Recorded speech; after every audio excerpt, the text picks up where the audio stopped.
أعوذ بالله من الشيطان الرجيم. كلا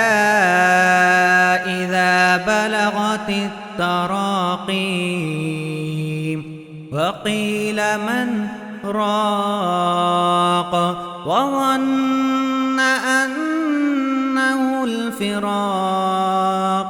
والتفت الساق بالساق إلى ربك يومئذ المساق فلا صدق ولا صلى ولكن كذب وتولى ثم ذهب إلى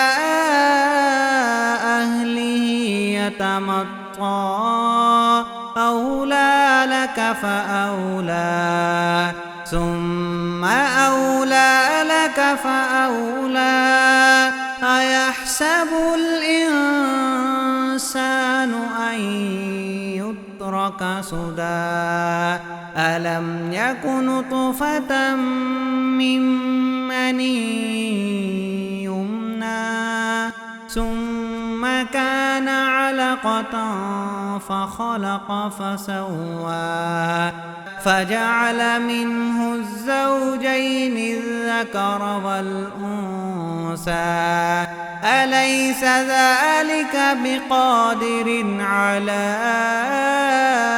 أن يحيي الموتى